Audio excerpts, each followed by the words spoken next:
안녕하세요. 내년 1월 11일부터 17일까지 이스라엘, 그리고 17일부터 24일까지 튀르키예를 일주하는 열린다 성경 스터디 투어를 진행합니다. 열린다 성경 스터디 투어는 단순한 성지순례가 아닙니다. 매일 아침 1시간 반씩 성경과 인문학을 주제로 공부한 뒤 현장을 답사하는 기독교 인문학 여행입니다. 자세한 일정과 참가자들의 리얼 후기 등은 영상 하단의 링크를 참고하시기 바랍니다. 안녕하세요. 세계사인 교회사, 세계사와 함께 푸는 스토리텔링 교회사 시간입니다. 중세 역사, 중세 교회사를 저희가 서로마 제국이 멸망하는 476년부터 동로마 제국의 수도 콘스탄티노플이 함락되는 1453년까지 중세 천년의 역사를 저희들이 두 명의 황제 유스티니아누스 그리고 샤를마뉴, 두 명의 교황 그레고리오스 7세 그리고 이노센트 3세를 중심으로 따라가고 있습니다. 자, 드디어 샤를마뉴의 황제 대관식 부분을 저희들이 다루고 있는데요. 자, 신성 로마 제국 탄생. 오늘은 카롤린거 르네상스를 중심으로 살펴보겠습니다. 저희들이 동방교회에서 이단으로 정죄된 네스토리우스파 기독교의 전파 경로를 추적하다가 당나라까지 여행을 다녀왔습니다. 지난 시간부터 다시 방향을 서유럽으로 돌려서 중세 천년 역사에서 최고의 빅 이벤트로 불리는 신성 로마 제국 탄생에 대해서 살펴보고 있죠. 오늘 두 번째 시간으로 카롤린거 르네상스 살펴봅니다. 자, 중세 유럽 최고의 통치자는 누구냐? 그러면 뭐니 해도 누가 뭐래도 바로 샤를마뉴죠. 바로 지난 시간엔 주로 이 샤를마뉴의 이 영토 확장이라는 주제, 즉 외적인 측면 위주로 살펴봤다고 하면은, 자, 오늘은 이제 그의 통치기에 있었던 문화적 붕흥, 흔히 이제 카롤린거 르네상스로 불리는 이 시기에 꽃피운 이 학문과 문화의 발달을 위주로 좀 살펴보려고 합니다. 이 서유럽은 이 암흑 시대가 지나면서 문명의 새 장이 몇 번에 걸쳐서 열리게 되는데, 그게 바로 처음 스타트가 바로 9세기에 있었던 오늘 다루려고 하는 이 카롤린거 르네상스이고요. 그리고 이제 이어서 10세기의 오토 왕조의 르네상스, 그리고 13세기 학문의 르네상스, 그리고 가장 유명한 15세기의 이탈리아 르네상스, 이렇게 순차적으로 이어집니다. 이 샤를마뉴 통치기의 이 카롤린거 르네상스를 다룰 텐데요. 당시 이 서유럽은요, 이 타 문명권에 비해서 너무도 현지하게 뒤져 있고 낙후되어 있었습니다. 옆에 있는 비잔틴 문명, 그리고 이슬람 문명은 말할 것도 없고요. 영국, 심지어 저 아일랜드보다 낙후됐다는 것을 서유럽을 거의 통일했던 샤를마뉴 자신도 잘 알고 있었죠. 그래서 샤를마뉴는요, 이 교육과 신앙이 이 국가 발전의 두 개의 기둥이라 확신을 하면서 이미 각 곳에 퍼져 있던 수도원, 각각의 수도원이 이 교육에 앞장설 것을 명령합니다. 왕실의 적극적인 지원과 후원 아래 이 수도원에는요, 부속 학교가 세워져서 백성들에게 읽기와 쓰기를 위주로 가르치게 되죠. 자, 이로써 중세 수도원은 신앙과 함께 이 교육을 담당하는 중요한 역할을 부여받게 됩니다. 샤를마뉴는요, 또 이 안정적인 통치를 위해서 이 정치적인 중심지가 필요하다고 인식했는데, 자, 그래서 이 게르마니아와 가까운 이 아헨을 새로운 수도로 선포합니다. 그리고 그곳에 왕궁을 건축하면서 왕궁, 부속 학교와 또 왕립 학교가 함께 세워집니다. 자, 그러면서 고대 그리스 학문의 장려를 위해서 당시 최고 학자로 명성이 자자했던 이 알쿠인을 영국에서 스카우트 초청합니다. 자, 알쿠인은요, 바로 이런 분인데, 자, 이렇게 생겼습니다. 알쿠인. 자, 알쿠인은 영국 노썸브리아 왕국의 요크 출신입니다. 그는 샤를마뉴의 초대로 이 카롤린거 궁정에 와서 이 카롤린거 르네상스의 가장 중요한 지적 건축가가 되죠. 그리고 그의 제자 중에 이 카롤린거 시대에 잘 나갔던 지식인들이 꽤 많았습니다. 이 아헨의 왕립학교 교장으로서 그는 이 교육 정책을 총괄했고요. 왕자, 즉 왕세자 교육도 담당하게 됩니다. 이 중세 교육의 근간으로 7가지 학문이 강조되는데, 그 7개 학문이 뭐냐? 바로 문법, 수사학, 논리학, 수학, 기하학, 음악, 천문학, 요 7개의 학문인데요. 자, 이건 이제 샤를마뉴가 동력을 불어넣어서 고대 그리스의 재발견의 결과물로서 이루어진 것입니다. 이 고대 그리스 시대에는요, 노예가 아닌 이 자유인들이 교양을 고취할 목적으로 가르치던 7개의 학문이 있었어요. 그게 바로 지금 언급한 문법에서 천문학까지. 이것은 이제 자유민들은 기본적으로 이 7개 학문은 이제 공부했다는 것이죠. 우리가 이제 뭐 초등교육이 의무교육인 것처럼 이 7개 학문이 의무적으로 다 가르치고 공부했던 학문이다. 고대 그리스의 자유민들의 학문이었다. 그래서 이 7개 이 학문을 영어로 liberal arts, 자유민들이 공부했다 그래서 liberal arts라고 하는데, 이걸 이제 우리말로 번역을 하게 되면, 문자 그대로 번역을 하게 되면 자유학이 되겠지만은, 소위 요즘에 이게 인문학을 바로 liberal arts라고 하죠. 중세 혼란기를 거치면서 다 잊혀졌지만 이 샤를마뉴의 문예 부흥을 통해서 다시 그리스의 학문은 되살아나게 된다. 자, 이 샤를마뉴는요, 기독교 신앙을 통해서 지혜를 얻는다고 확신했습니다. 그래서 그에게 있어서 문명과 선교, 이것은 동전의 양면으로서 이 교육의 핵심 내용에 그는 반드시 성서를 포함시켰죠. 그는 늘 겸손하게 하늘의 도움을 구했는데, 문맹이었던 샤를은 시편을 읽기 위해서 글을 배웠다고 합니다. 그가 늘 즐겨 읽었던 책이 하나 있는데, 그것은 바로 아우구스투스, 바로 어거스틴의 이 신의 도성, The City of God, 이것이었어요. 그는 이 책을 읽으면서 하나님의 도성을 비전 삼아서 그 하나님의 도성을 자기가 통치한 지상 왕국의 구현, 실현하고자 매진하게 됩니다. 그는 아헨에 대성당을 세웠고요. 거기에서 저녁마다 예배에 매일 참석했습니다. 그리고 매일 아침과 저녁에 기도를 드렸죠. 그리고 그에 의해서 라틴어 예배가 제도화되고 그는 선교하는 수도사를 전폭적으로 지원하게 됩니다. 그는 또 백성들을 아끼는 통치자였다고 하네요. 많은 자선을 베풀었다고 합니다. 반면 이런 가운데 기독교 문화가 사라지고 이교 문화가 기독교 안에 슬며시 들어오기도 했다는데, 그 대표적인 예가 장례식에 흰옷을 입고 소망하던 초기 기독교 관습 대신에 이교도의 장례 풍습인 검은 옷이 유행하게 됐다고 합니다. 지금도 그래서 이 검은 옷을 입고 장례식에 가잖아요. 이게 다 이교의 문화 풍습이었다. 그리고 당시에 그 기독교 덕목보다는 어떤 유물을 수집하고 성자, 그림 소지에 더 관심을 가졌는데, 뭐 이런 것들은 당시 절대 다수가 문맹이었던 사회였음을 좀 감안하고 보아야 하겠습니다. 다음 살펴볼 것은 중세 음악인데요. 서구 음악 발전은 뭐 잘 아시는 대로 이 기독교와 불가분의 관계를 갖고 있는데, 이 서구 음악 발전에서 너무너무 강조해야 될 두 명의 인물이 있습니다. 절대적 역할을 했던 사람이 바로 그레고리우스 교황, 그리고 샤를마뉴 황제이죠. 이 그레고리우스 교황은요, 당시 구전 노래들, 그러니까 이제 멜로디로서 노래를 부르면서 전해져 내려왔던 이런 음악들을 성문화하는 작업에 큰 기여를 하게 됩니다. 이 노래들을 이 악보에 기록하고 작곡을 장려하면서 음악의 성문화에 결정적인 기여를 하게 된다. 그리고 샤를마누는 소년 합창단을 마을마다 조직하고 또 악기로서 오르간을 보급합니다. 음악 학당을 세워서 음악 교육을 중시했다는 것이죠. 오늘날 이제 교회마다 있는 성가대 이런 것들 조직하고 했던 것이 바로 이 샤를마뉴였다. 이 교회의 종소리가 회중들을 그 발걸음을 교회로 모았다고 하면은 예배 중에 울리는 오르간 음악은 회중들의 마음을 모았다, 이렇게 평가됩니다. 11세기 이탈리아 아래초의 수도사인 구이도, 이 구이도에 의해서 오늘날 우리가 알고 있는 도레미파솔라시도 요 음계가 완성이 되거든요.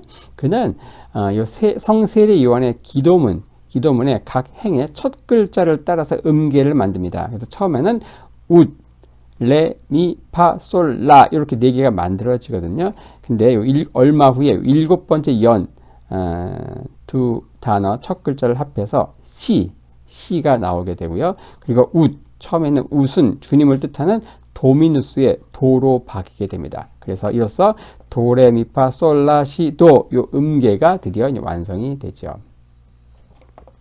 자, 중세의 민요 가운데 롤랑의 노래가 가장 유명한데요. 이것은 바로 샤를마뉴 시대를 배경으로 합니다. 롤랑은 이 샤를마뉴의 조카 기사인데 7년간 삼촌이 스페인 이슬람 원정을 할 때 함께 참여해서 맹활약했던 장수이기도 하죠.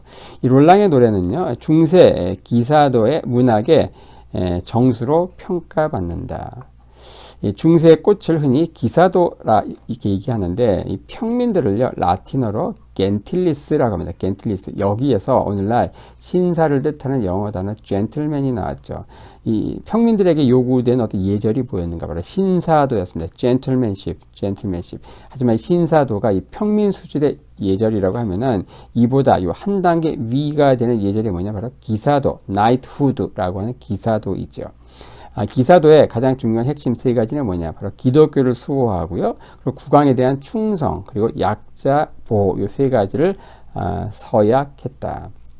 특히 이 중세 기사도에서는요, 바로 야만적인 전투 문화를 청산하려 노력하고 또 패자에 대한 배려, 이런 것들을 굉장히 특징으로 합니다. 중세 기사도의 목표는 뭐냐, 바로 고상한 전사가 되는 것이었다. 그래서 무술을 배움과 함께 학문 탐구에도 열심이었다는 것이죠. 여자와 아동 앞에서는 자상한 약자가 되어야 한다. 그래서 기사도 정신의 확산과 함께 전투의 문화가 확 바뀌게 되는데, 고대 전투는요, 패배한 도시의 모든 노약자를 다 사륙했습니다. 그러니까 상대 병사의 손발을 잘라서 들판에 전시하기도 하고요. 심지어 시신을 먹기도 했다고 합니다. 여인들은 겁탈한 후에 나무에 매달아서 활 쏘기에 표적으로 사용했다. 그러니까 이 전쟁을 통해서 어떤 극단적인 폭력성, 야만성, 이런 것들을 기르는 어떤 대결의 장으로 전쟁에 사용되었는데, 샤를마니 이후 기사도가 확산되면서 이 전투에서 한계와 도의를 가르치게 됩니다.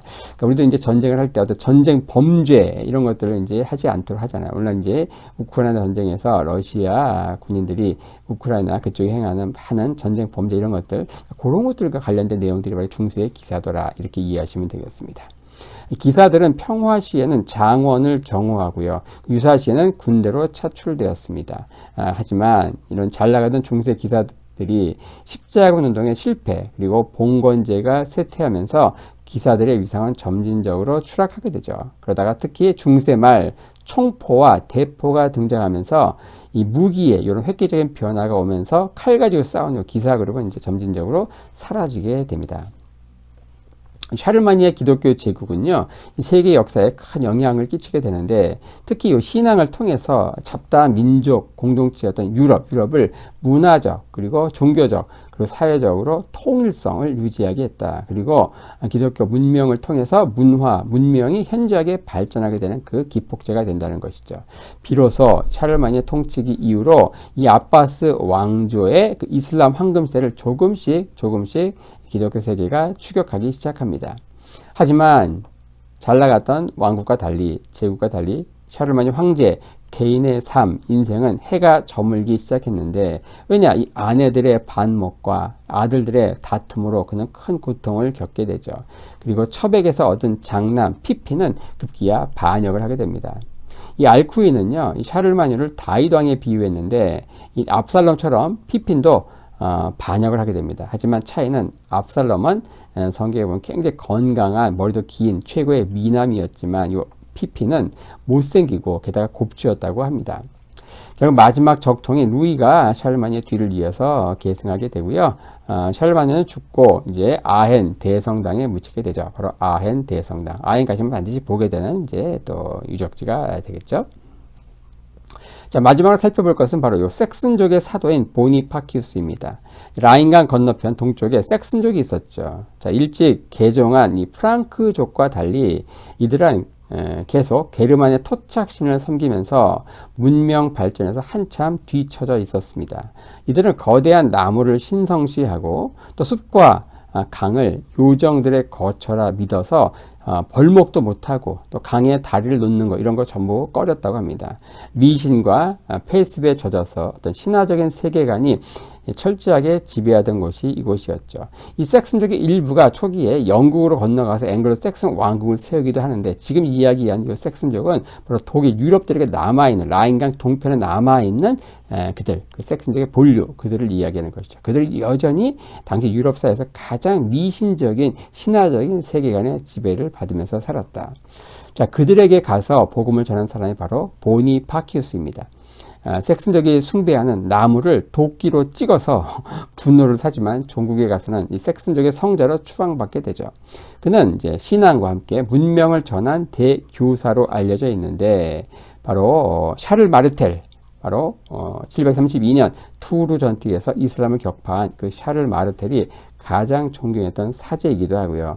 이 샤를 마르텔의 아들인 피핀이 대관식을 하면서 이제 메로빈거 왕조를 무너뜨리고 새 왕조 카롤린거 왕조를 열죠. 그때 대관식을 인도했던 사람이 바로 보니파키우스입니다. 새 왕조의 정당성을 부여한 인물이기도 하고요. 그는 영국의 웨섹스 출신입니다. 바로 영국에 세워진 섹슨족의 왕국이죠. 영국의 섹슨족 후손으로서 같은 혈통이 독일의 섹슨족에게 선교하고자 하는 소명에 불타게 됩니다.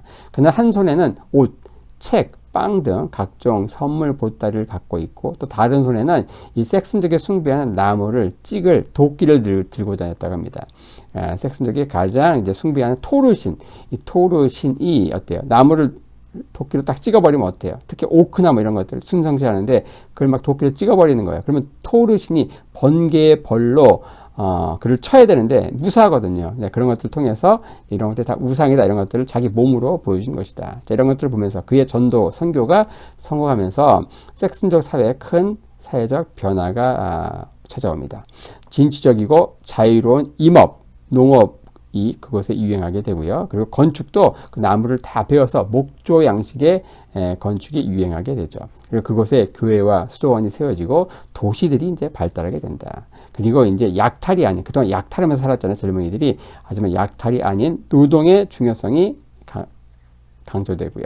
이 섹슨족 청년들은 전사를 희망하던 데서 책을 필사하고 영성을 닦는 수도사가 되기 위해서 줄을 서게 되는 놀라운 변화가 이곳 가운데 일어나게 되죠. 그리고 바로 이 섹슨족의 곳에서 대도시 가운데 마인츠의 대주교가 바로 중세 독일의 어떤 중심자 역할을 하게 됩니다. 비잔틴 제국에서는 이 크리스마스에 성자 니콜라스의 선행을 기렸다. 그래서 세인트 니콜라스, 여기서 산타클로스가 나왔다고 했죠. 이 서유럽에서는요, 보니파키우스를 통해서 크리스마스에 오늘날도 유행하는 새로운 관습이 들어옵니다. 그는 토르신의 화신으로 숭배된 이 오크나무를 도끼로 찍어버렸거든요. 대신에 그 옆에 조그만 전나무를 크리스마스 기념나무로 심습니다. 이후에 이 전나무는 이후 성탄절의 상징이 되죠. 이게 이제 오늘날 크리스마스 트리의 유래가 됩니다. 751년 말씀드린 대로 그는 피핀의 대관식을 집례하면서 새 왕조 카롤린거 왕조를 열게 도와주고요. 그 754년 안타깝게도 부활절 예배 중에 강도 때의 습격을 받고 죽게 됩니다. 강도는 보니파키우스에게 칼을 들이대면서 보물을 요구하죠. 그때 보니파키우스는 이것이 내 보물 상자요 하면서 하나를 건네게 되는데 그 상자 안에는 들어있던 게 뭡니까? 바로 성경밖에 없었다. 그 성경이 바로 그가 강도에게 줄 수 있는 보물이었다는 것이죠. 그는 훗날 이제 풀다 대성당에 묻히게 되는데 이것은 이제 오늘날 굉장히 유명한 순례지가 됩니다. 자, 이렇게 하면서 오늘은 이제 샤를마뉴 이후에 있었던 그 문화적인 어떤 부흥, 카롤린거 르네상스에 대해서 좀 간략히 살펴보았습니다.